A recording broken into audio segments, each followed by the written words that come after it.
our previous videos, you know that we are going back to homeschooling.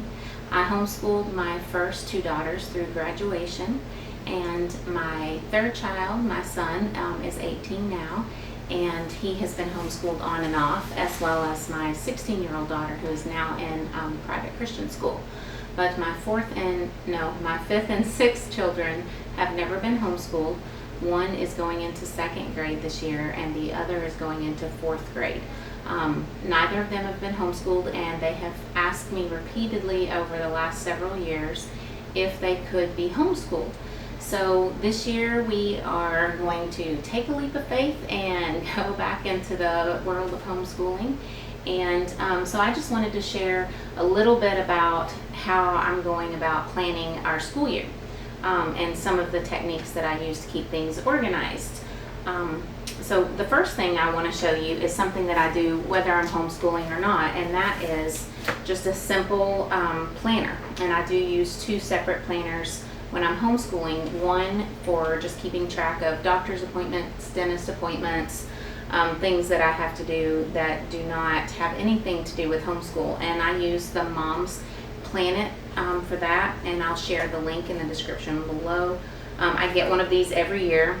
I always write everything in there, and then at the end of the year I just put it in a special box and keep it. And it's really kind of interesting to go back and look at all of the things I was doing in previous years. So this I use no matter what. It's really helpful. I like to keep a paper calendar so that I can take it with me or just grab it and look at it. I like to be hands-on. I do use Cozy online, and that helps me to keep all of the schedule where every family member can see it, because with Cozy you can look at it on everyone's phone. As long as they have the app downloaded and they're logged into the main account, everyone can see it real time, every appointment that's in, and you can color code it. Anyways, Cozy is so helpful. So I do put everything in here and Cozy. It does not take that long. Putting an appointment in Cozy is super simple, super fast. So that's the first thing. And it's basically the same every single year. You have a week on a double page spread, and then Saturday and Sunday are one section. But it comes with this little business card holder in the back, and just various stickers for vacation, carpool days, doctor, dentist appointments, volunteer, etc. So it has those. I really don't use those that much, but I know a lot of people like to use the stickers in their planners. And then in between the months, it has a double page spread of that month's calendar, which makes it super nice. You can write down all of the appointments on one page, and then you can write more in on these weekly pages. And that's how I use it. I always put doctor appointments, dentist appointments, and just, other things that are non-school related appointments or things that I need to remember to do. And that's how I use my Mom's Planet. And then the second thing I use is a homeschool planner. This year I'm using the Ultimate Homeschool Planner. I don't know if these are still available, but I did get this one on Amazon. I'll link that in the description below as well. I really like this one because it's from a Christian point of view, and there's verses, and I like that you can plan out the entire year, which days you're taking off. And this is my favorite part of this particular planner. It has everything here, and then I used washi tape to block out the days that we aren't going to be schooling, and that would include July and August, because we're starting our first day September. Actually, we're starting our first day on August 31st, and that's only because that's a Monday, and I like to start things on Monday. So we are starting September 1st will be our second day, but I have everything written down in here that we will be taking days off, and that's pretty much it. That's my favorite part of this book. It has a Bible verse at the bottom of every page, and a place for this week's memorable moments, and just really encouraging things. So that's why I really like this planner, and I find it really, really useful. But the system that I like to use for just keeping track and keeping everything simple is just a simple crate like this. I purchased this one at Staples, and then I like to take 34 hanging file folders. That's one folder per week for the entire year. And this is our week 1 folder, and I have used my label maker to put the tabs on here. This one is week 1, and then inside the folder I have Harmon and Shauna. Those are my 2 students for this year. And what I do is I take their curriculum.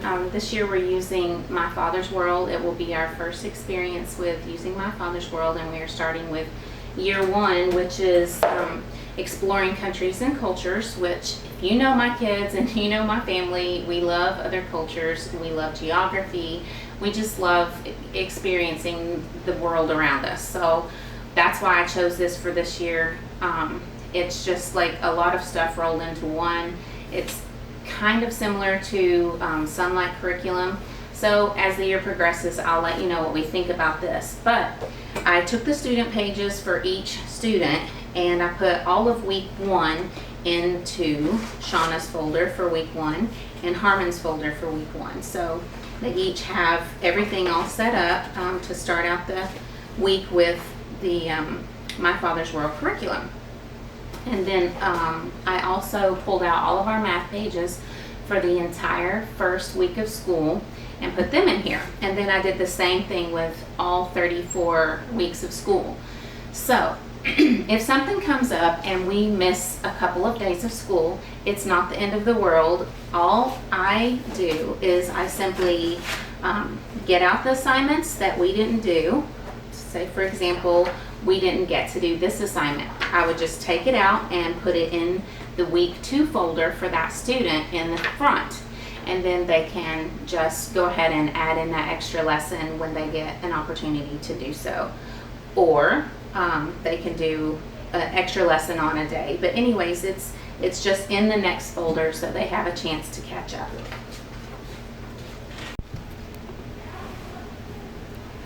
Another useful tool for homeschoolers, or even people who just have a lot of things that they need to keep up with. I actually don't even use this really for our assignments, but it's called Homeschool Tracker. It's not very expensive, but you can use it to make daily task lists.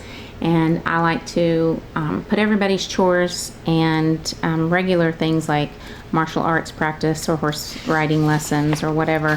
I like to keep them all, and then you can print out everyone's pages, and they have the check boxes here. So all you have to do is print it out and give it to them, and they can be held accountable for all of their chores every day. If you didn't want to use a homeschool planner book, you can actually fill in assignments, and there's way too much to this for me to explain on this video, but I'll leave the link in the description below if you want to check out Homeschool Tracker. So any consumable worksheets are distributed evenly throughout the year into these folders. I'll have all the way through week 34, and so when the week begins, we just simply take out that week's folder and do the assignments for that day. In My Father's World, the curriculum is set up so that you really don't have to write your own lesson plan. I'll show you a close-up of this in a minute, but each week it's already all planned out so that you simply follow the schedule that's written in here for week 1. It has the preparation, the introduction for each week, and then it has all of the assignments all listed here. I love how organized it is. That's just one of my things that I love, is just everything to fit in a box. So it just has all of your subjects already planned out: Bible, language arts, spelling, English, math, geography, science, music and art, reading, foreign language.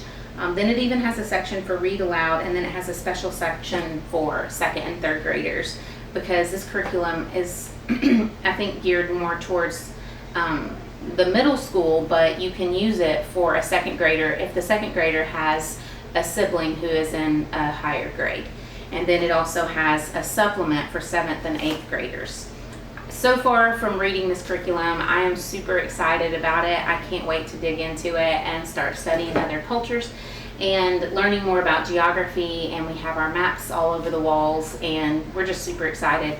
I have field trips planned for all year long of every cultural fest that happens where we live, so that we can go and experience other cultures. But that's something that I would have done whether we were homeschooling or not. The other thing I wanted to point out is with some curriculums, I did not take the lessons out of the book because, for example, with my second graders spelling book, lesson 1 is here, but on the back of the second page for lesson 1 is the first page of lesson 2, and I didn't want to rip them apart, so it's a pretty small book. So what I decided to do was just put that entire booklet into the week 1 folder for that student. Then when the week is finished, we can move it to the next folder. And another thing that I wanted to point out that I do is after week 1 ends, I simply take the hanging folder out and put it in the back. That way the current week is always in the front. And you know, someone might think that it's crazy that I actually used a label maker, because the tape for these label makers is a little on the expensive side. But if you do make them really nice and use a label maker, you can reuse these folders and hanging file folders year after year after year. It took a little bit of extra time, but it's well worth it to do it that way. So that's spelling. And then I also have just their notebooks, which I also did take the time to put, I used the label maker to put their name and then the subject on these for like copy work, math, and spelling, anything that they would need to keep up with papers, because I don't like a lot of loose leaf papers that have to be taken out and put in different places. I like to keep it all in one notebook, so that they can just find the notebook and do the lesson in the notebook, and then have it all together, and I can save that for our records. So that's pretty much the system that I'm using this year. It's really simple, it's really fast. It might seem like it's a little bit complicated to set up, but it's really not. I did this while the children were watching a cartoon. I was done by the time the cartoon went off. It was really easy to get this set up, and I'm really glad that I took the time to do it. So now I'm going to show you the rest of our homeschool setup and the schoolroom that we're going to be using for school this year. Here is our China map I have on the wall. We don't start studying this country until probably about halfway through the year, but I am taking a trip to China in October, so I put this I put this map on the wall so that my children can pin all of the places that I'm going to and keep up with it, and that I will add into our studies later on in the year. Then continuing our theme, I have maps on the back of our bookcases. I have one there, and then our lockers are here. That's where they keep their books, notebooks, and other stuff. And then I have, well, I still need to get this organized, but another bookcase here. So there's one beside each of their desks. Then I have a really simple setup, one child facing in, one child facing out. This is my 4th grader's desk and my 2nd grader's desk. And then I gave my 2nd grader the bottom locker, and my 4th grader has the top, and then I keep the teacher work manuals in here as well. Let's see, I think I put them in here. Yes, there's some of the teacher's manuals, and then also on the top, I went crazy with my label maker.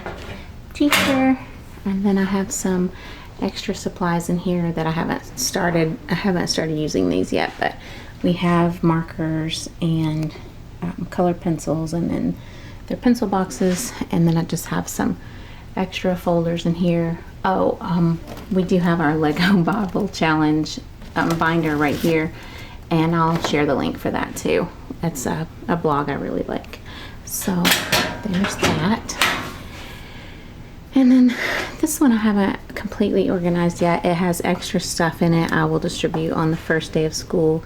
And then we have some DVDs that my father-in-law gave us that go along with our studies this year, and I'm planning to get that all ready to go as well.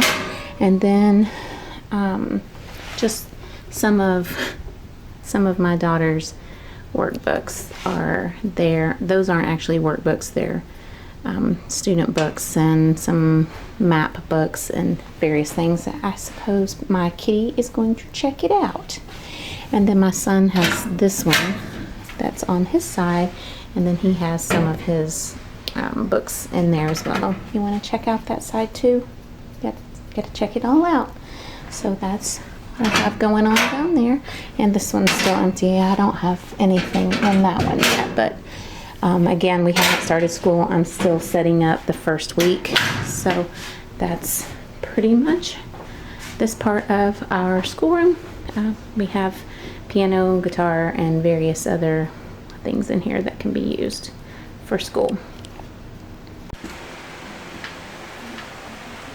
I am about to transform these materials into the coolest routine schedule chart ever.